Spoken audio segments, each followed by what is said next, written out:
Hello, good crowd. We are really fortunate today. We have with us Sachin Chaudhry, who is the founder and CEO of Trust Circle, a company, an enterprise, a social venture that is intended to address a global mental health crisis around the world. So stick around. You don't want to miss this episode. Welcome to the Your Mark on the World show with your champion of social good, Devin D. Thorpe. Please support the sponsors who made this episode possible, including Johnson & Johnson's Caring Crowd and GoodCrowd.school. Sachin, thank you so much for joining us. We welcome to the show.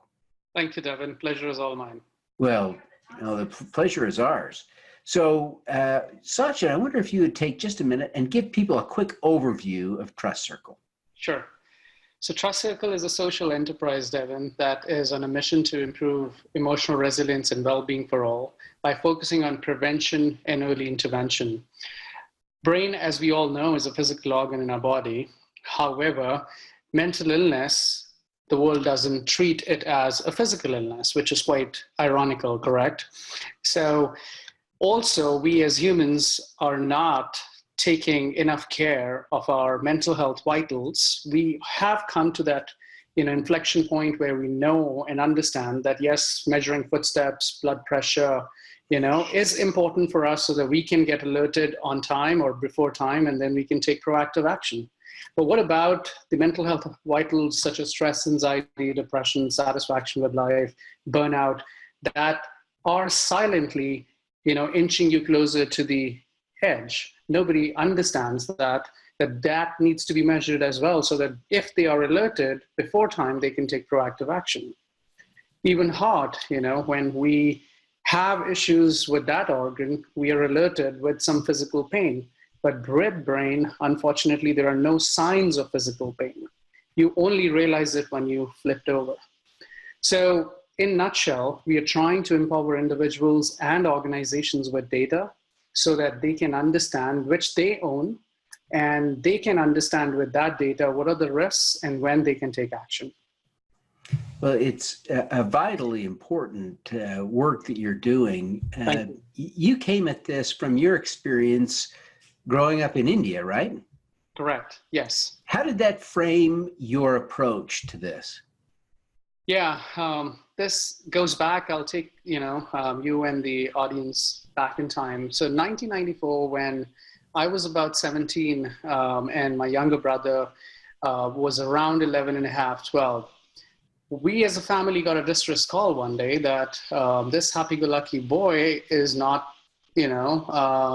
having a good time because he's crying for almost like 3-4 hours, which is unusual. And he was top of his ranks. He was absolutely brilliant kid. We as family were surprised, shocked, rushed, and without any delay, the family took him to the primary care physician. We were surprised that the primary care physician, obviously was baffled as well, and then was referring us to a psychologist. And eventually, in this whole process, at 1.5 months, we were sitting in the private psychiatrist's office in India, northern part of India. After 3-hour-long wait, we got 3 minutes, and in those 3 minutes, he was put on very heavy antipsychotics and was diagnosed with a mental health issue. This was the time when our family actually went into the black hole, and 1.5 years into this journey, I lost my ground as well, because I was personally not able to handle all the stigma that was around this illness, not able to help myself, my brother, my family. Wasn't sure how all of a sudden this family has slipped into, on a slippery slope. Eventually, when I had nothing left on my side, I took a walking pilgrimage to one of the holy places in India, in northern part of India, which is almost like 14 kilometers uphill hike. 70% into this journey, I meet a yogi.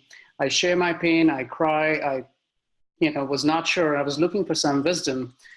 This yogi transformed my life by saying, Sachin, if you really want to find purpose of your life, go back to your wounds, and you're already there. That was so profound. I was able to realize and reflect back on that wisdom to understand that probably my brother is not a victim, but a lucky individual because he's surrounded by those who care for him. A million others are not even in his shoes. Or for that matter, when we were in the waiting room all the time, or we still are whenever I'm with my brother in the hospital, I realized that this is the most frustrating and depressing place, right? This was all before that yogi gave me that wisdom. But all of a sudden, I start seeing that environment as a blessing in disguise, because these are the people who are on the same path as I am, or as my brother or my family, some ahead, some behind. And if we start sharing, learning, and connecting with each other, we can learn and find hope and start living at peace. So I realized all these patterns very, very uniquely through this personal experience. So I, over the last 25 years, have understood that there are core 3 P's which are missing. For example, prevention, the first P, prediction, the second P, and participation, which is the inclusive community support. If we build a solution which is platform or device agnostic, in other words, hardware or software agnostic, and can include all these elements or patterns which I've observed, which are missing in the ecosystem, and we can apply a public health approach towards it, wherein everyone can access this solution free for life, then we can actually build something which is a game changer. And that's what Trust Circle, inspiration or foundation is, through the over 25 years of my personal adversity. This is really powerful. I wonder if you'd help me picture a case study. So I'm picturing a 16-year-old girl living in Luanda, Angola. Mm-hmm. There is, some infrastructure around her, but probably the stigma, the whole thing. She's got a phone, not a lot of money, probably. Right. How would you see her interacting with this device? And if she had a mental health crisis, how would she use it? How would she and her community use your system to cope and address the situation? Right. So what we've done, Devin, is we've first of all thought of the last 3 billion people on the pyramid who actually will have very little resources, but one thing they will surely have is a mobile phone. Eventually. So now this girl in this region, assuming she can read and write right now, but eventually we'll have voice interaction as well. So people who are illiterate can actually access, the solution very easily through voice over NLP and all that technology and AI. But right now what this, girl would do is, we are partnering with governments, starting with India, and then we'll be taking over other parts of the world. Now, assuming government has actually given this app to the community or through the mobile operator, the app is free, it's on the phone. So this individual, this girl, will be anonymous by default. Very simple account creation is required, wherein only 2 fields are required. One is the username, which is an alias, like 123 or 123@gmail.com. Once you are in the system, you're actually part of this ecosystem, which is Trust Circle. What she will do is she will actually take these free assessments for satisfaction with life, depression, anxiety, burnout. And what the system does is every time she interacts with the system or takes this clinically validated questionnaire, system is plotting a graph in the background for her. So in other words, if she takes 10 assessments in a day or in a month or in 3 months, the system is giving her a visual timeline and telling the individual that you're inching closer to risk or you're doing really well. If you're inching closer to risk, these are the self-guided interventions, these are the resources, so that the individual becomes more informed and also not panic unnecessarily. So you don't have to rush to the doctor. You are okay. Everyone else experiences this. You just have to relax, take a walk, be with your friends, all that stuff. Now, that's just one part of the equation. So she's building her own data, which she owns, she controls, and she's anonymous. Now, whenever she's compromised her health, God forbid, then she can go to this provider or a therapist or a counselor. When this individual, let's say, Devin, you're the therapist and I'm that girl or that individual, I come to you and you're seeing me for the first time. You have no history of my, emotional health.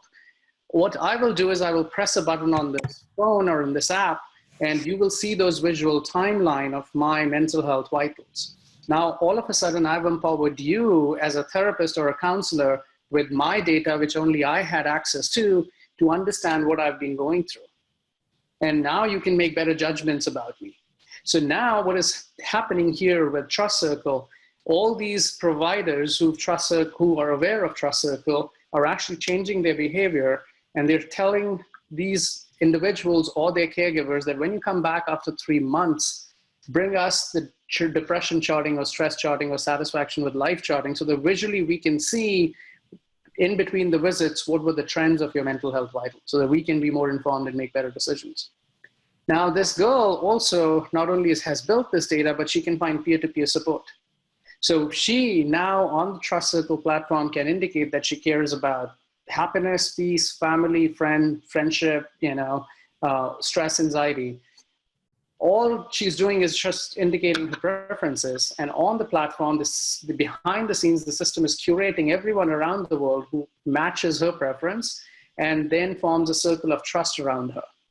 So she will now be surrounded by those individuals who care about one or more preferences that she cares about. And when she interacts, they see. When they interact, she sees. And they can start building those connections without even knowing each other.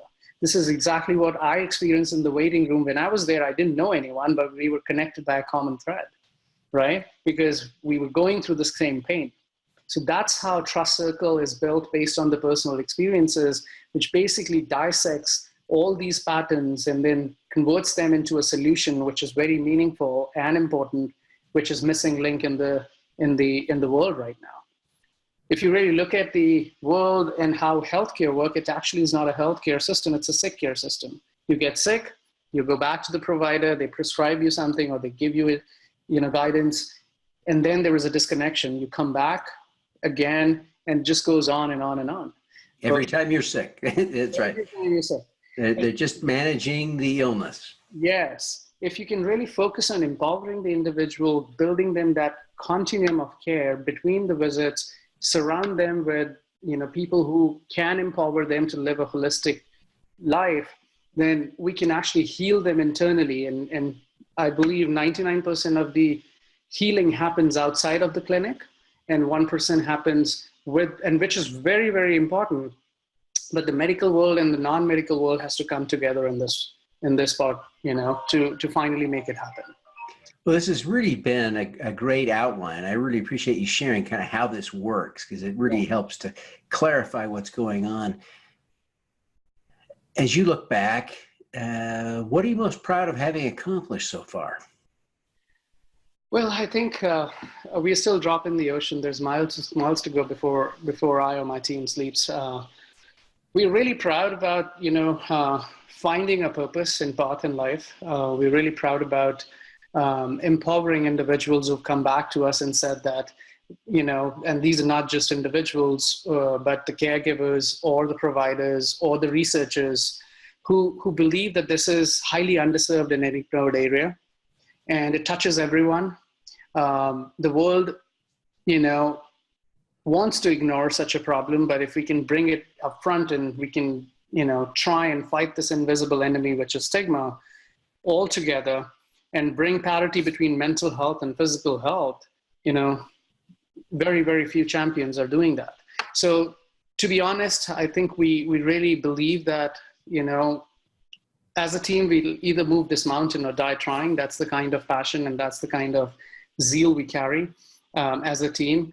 But at the same time, we also are very proud of, the path we've covered thus far. And we're blessed to have influencers, partners, and our customers who believed in our vision and our passion and our intent to solve and take on this global challenge and work it out step by step in collaboration. I hope that, world governments, primarily with support of United Nations, with their Sustainable Development Goal, is bringing that energy into the ecosystem, where, goal number 3.4 in Sustainable Development Goals is all about reducing mental health burden globally by 1/3. So our hope is that we can actually serve that goal of United Nations in collaboration with governments, in collaboration with private, and public partners, because together only we can tackle this crisis. As Trust Circle, we will be handcuffed and feet cuffed also if we do not collaborate. So I think collaboration is the key for us, and that's what we are doing, and that's what we are proud of. You've been working with some extraordinary people. You're an Ashoka Fellow. You collaborated with WHO and other really important people in global and public health and social venture, entrepreneurship space. What are the key lessons you've learned? The key lessons that I've learned so far is, as a team, we can move this mountain. As a team, we can truly bring change and probably wake up the governments, across borders, within the regions, whether it's state, district, or in country level. I believe what we've learned is, as an organization, we are too small to make a difference, but still we can empower millions and can build this movement which can truly live longer or, create a legacy. So whether we were working with governments, whether we were working with private sector or public sector or researchers, we found pain points are the common pain points. Everybody cares. It's just that their attention is on many different areas which are more, symptom-based approach. But as soon as you bring their attention to the root causes in terms of awareness, in terms of bringing mental health as a core curriculum in education system, or in corporations, bringing it top down, where emotional well-being is given importance, things truly can have a very, very meaningful impact, not only on bottom line, but on the productivity as well of the employees or students or youth. So what we've learned is that the patterns are common. What everyone needs to focus on is, instead of just trying to hit the symptoms and cure the symptoms and serve the illness, try and see if people are not becoming ill in the first place, right? Because generally it's not the individual's fault, it's the environment that the individual is in that pulls the individual down. So the biggest learning is helping individuals who are in this, slippery slope, try to fix the environment and not the individual. If you fix the environment, not only the individual, but people around him also gets involved. And that's what we've been trying to, shift the focus, working with these governments, because they all care, but they're not sure where to start and where to focus on. And what we're saying is that if you follow the data-driven approach and follow one of the products that we have as Insights, which allows AI and predictive analytics to be, shown in a very, very simple, format in a dashboard to the administrators of the organization. What we're saying to the organization, city, county governments is just take a look at this data and understand the demographics, age groups, gender, who is at risk and what are they affected by, and then just deploy your limited resources to focus creating awareness around that specific issue which is impacting the most. And then now you will see a change in the environment, and then eventually that would trickle down into the individuals in terms of positive impacts or ripples. Because generally what is happening is, if a suicide happens in a school or in a neighborhood, then people not only they start judging the individual, the family, or nobody understands why this has happened in the first place, right? And it can happen to anyone. So that's what we're trying to say. If you do not have data, you will not be able to take meaningful actions, and you will not be able to predict what is going to happen. And hence, if Trust Circle can empower you through data, you should be able to not only deploy more capital or resource, whether it's human, whether it's intellectual, whether it's financial. You need to have some underlying basis for your decisions, and that's what we are empowering. And the missing gap that we've learned is that whether you take developed or developing countries, there is no mental health heat map or no data based on which the decisions are taken in this area. And hopefully we can bridge that gap. Now, Sachin, what is your superpower? So, Devin, there are many actually. My wife, my son, and in this case, I would also say that when you're closer to pain, sometimes it pulls you down, but sometimes it becomes, your force as well. So I'm so closer to the pain that it doesn't let me sleep. It doesn't. The only way it helps, I can help myself is by when I'm working for this cause, because that's what gives me that gratification that I've done my part and I've done my best, and nature will take care of the rest. So clarity is probably another force. I am clear that this is an underserved, ignored area, and that's why after graduating from Wharton Business School and having the as a developer, I was able to marry my skills into my personal experience, which is very, very important. So I feel like I'm just not, trying to find my path. I'm just trying to make my path where there is no path. And I'm clear that there has to be a path in this area. And hopefully this clarity and this passion and this intent is heard by millions, and people who have capital, who have the pulse and heart for this cause can step forward and take this mission to the next level. Excellent. Well, Sachin, we really appreciate you taking the time out of your busy schedule to join us today. Before you go, would you take just a minute and tell people how they can learn more about Trust Circle and how they can connect with you? Absolutely. So if you really Google Trust Circle as one word, you'll get, everything around it. But the website is Trust Circle, TRUSTCIRCLE.co, just co. TrustCircle.co is the website. They can reach me out at Sachin@TrustCircle.co. When they go to Trust Circle, the platform is available live for free for everyone around the world. They can actually just click on the mobile app link. If you're using iOS, Android, the platform works on any device, which are independent of your hardware and software. So just click on that mobile app. They do not have to go to Apple Store or Google, Play Store. We're using a technology which actually is very, very lightweight, doesn't take any memory on your phone. It creates the, web app icon of Trust Circle by following those steps, which are there on the website when you click on the mobile app, and that's it. Once you have the mobile app, you should be able to just get in and start using the product for yourself. If you're part of the organization, then the organization, we have to work and partner, and then we can white label the solution for the organization, and they can then deliver that to their community for free. We can work right now in partnerships with corporations, health insurance companies, also in discussions with health systems, or we are also in 20 plus schools, colleges, universities in one of the regions in India.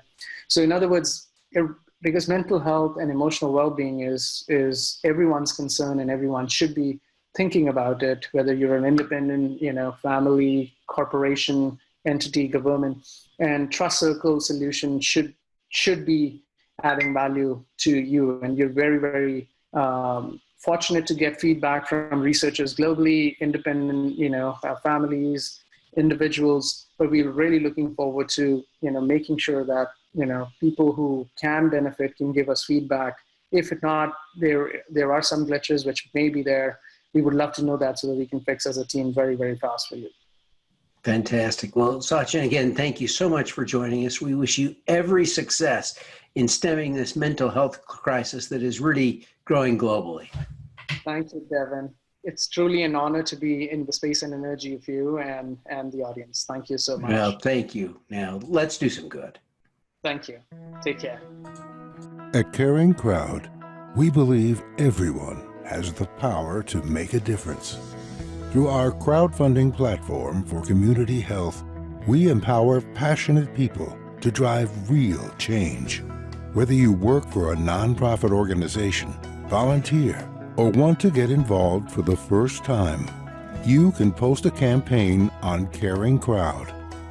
Join us, because caring is where change begins.